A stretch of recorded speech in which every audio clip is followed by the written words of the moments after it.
Assalamualaikum warahmatullahi wabarakatuh. Perkenalkan kami dari kelompok 7 ingin mempresentasikan materi yang berjudul budidaya padi untuk benih. Sebelumnya perkenalkan, nama saya Wardania.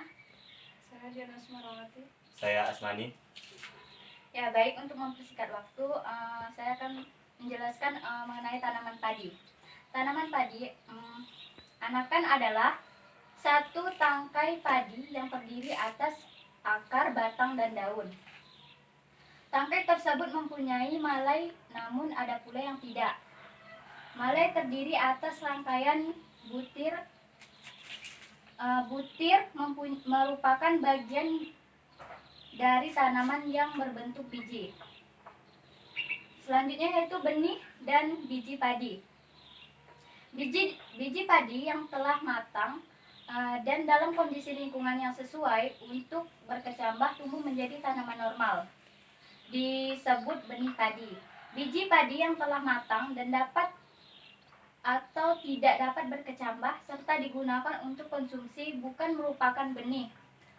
Hanya benih yang dapat digunakan petani untuk keperluan budidaya padi.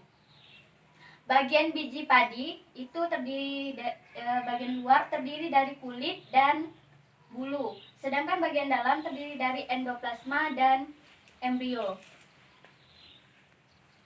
Pemilihan tetua untuk produksi benih hibrida. Yang pertama, penangkar benih biasanya menghasilkan benih F1 hibrida yang sudah dilepas untuk keperluan budidaya komersial di negaranya. Yang kedua, galur-galur tetua harus mempunyai daya adaptasi atau dapat beradaptasi dengan lahan petani penangkar, bahkan jika benih hibrida diproduksi pada daerah dengan geografis lain. Yang ketiga, badan-badan pemerintah atau perusahaan benih komersial biasanya merupakan sumber terbaik bagi penangkar untuk benih tetua dan hibrida yang dikenal petani. Yang keenam, pembibitan galur-galur tetua dalam persemaian. Pembibitan dalam persemaian menjamin perkecambahan yang sempurna dari benih tetua. Sistem persemaian memberikan bibit yang sehat dan kuat untuk tanam pindah atau transplanting. Persiapan persemaian. Yang pertama yaitu petakan untuk persemaian harus dilumpurkan 2 kali dengan interval 7 hari guna mematikan atau menghancurkan setiap biji padi dan gulma. Yang kedua, buat bedengan dengan ketinggian 5-10 cm dari permukaan tanah dan lebar 1 meter dengan panjang sesuai kondisi lahan.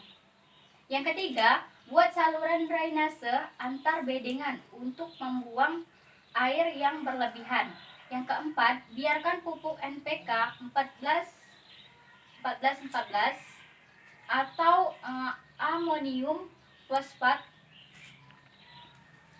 5-6 gram per meter kubik dan dicampurkan secara merata dengan tanah dalam bedengan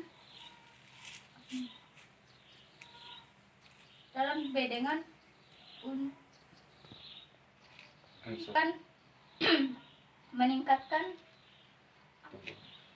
pertumbuhan. Ya, selanjutnya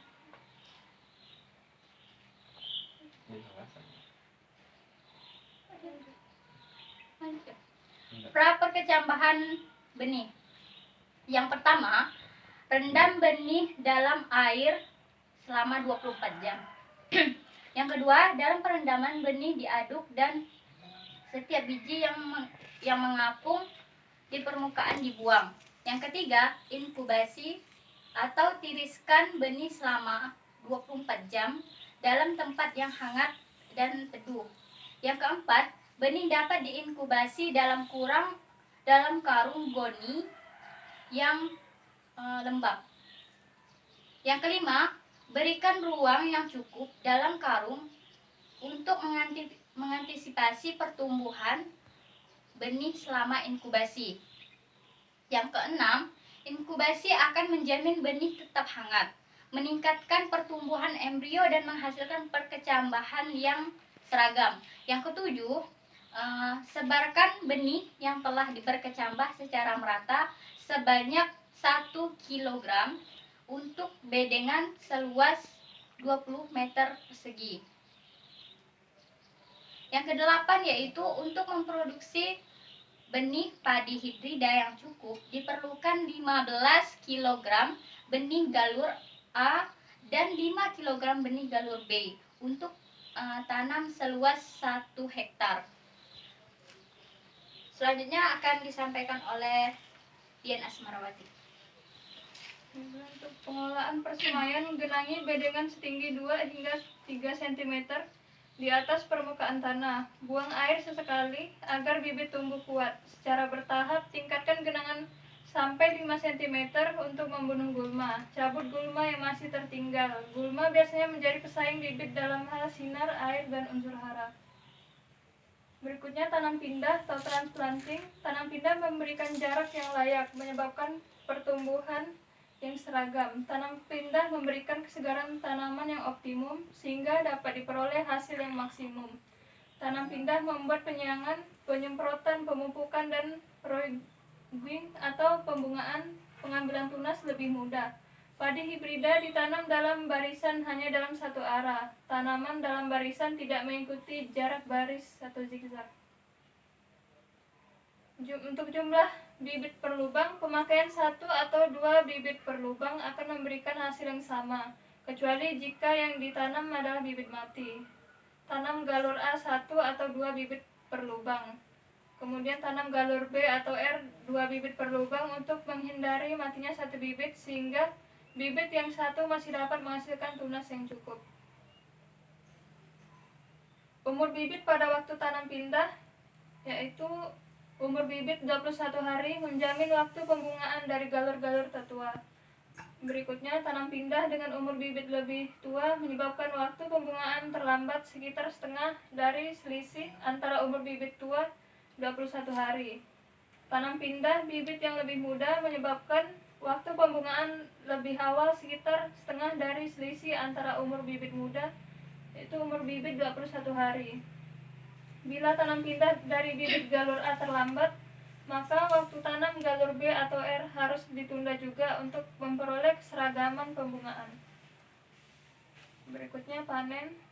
Panen dilakukan jika 90% dari bulir malai tanaman tampak bersih, tegak, dan berwarna jerami.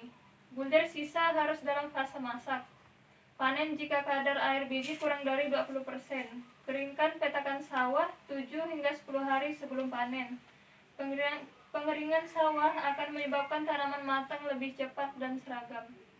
Berikutnya saya lanjutkan ke Asmani. Baiklah, saya akan melanjutkan dari saudara Dian. Kemudian untuk selanjutnya itu perontokan tetua betina. Pertama kali rontokan benih tetua betina untuk menjaga agar tidak tercampur dengan biji lainnya. Rontokan benih secara manual dengan tangan atau dengan mesin rontok. Lalu keringkan benih tetua betina segera setelah dirontok supaya tidak terjadi penumbuhan jamur pada benih tersebut. Lalu perontokan tetua jantan. Tetua jantan harus dirontokkan terpisah dan dimanfaatkan untuk beras dan tidak bisa digunakan sebagai benih. Jadi yang digunakan sebagai benih adalah tetua betina. Lalu kemudian pengeringan benih. Benih dapat dikeringkan dengan dryer menggunakan aliran udara panas 40-45 derajat Celcius. Jangan mengeringkan benih secara tiba-tiba sampai kadar air 13% bila kadar air semula di atas 20%. Kemudian ketebalan benih dalam bak pengering sekitar 45 cm. Selanjutnya yaitu processing benih padi. Pertama itu pembersihan dan pemisahan. Kedua itu pengujian daya kecambah benih. Ketiga, pengemasan dan pelebelan benih. Pertama, yaitu pembersihan dan pemisahan biji. Nah, maksud dari pembersihan biji adalah menghilangkan ketidakmurnian seperti batu, daun, biji yang pecah, pasir atau kotoran lainnya dari benih tersebut. Nah, proses pemisahan benih yang seragam ukurannya disebut grading. Nah, tadi ini pembersihan dan pemisahan biji bisa menggunakan bantuan angin. Kemudian pengujian daya kecambah itu bisa dilakukan dengan menggunakan air, terus sebar 200 biji dengan rata pada kertas untuk yang digunakan untuk pertumbuhan atau media. Lalu tutuplah biji, simpan gulungan di tempat teduh selama 7 hari. Nah, dibuat sebanyak 3 ulangan. Dalam pengujian daya kecambah, Balai Pengujian Benih melakukan pengujian dan pemberian sertifikasi. Daya kecambah benih minimal 85% agar dapat memperoleh sertifikasi. Bila daya kecambah benih 85%, benih dapat dikantongi atau di packing, serta bisa diberi label. Terima kasih. Sekian presentasi dari kelompok kami. Kurang lebihnya kami mohon maaf. Wassalamualaikum warahmatullahi wabarakatuh.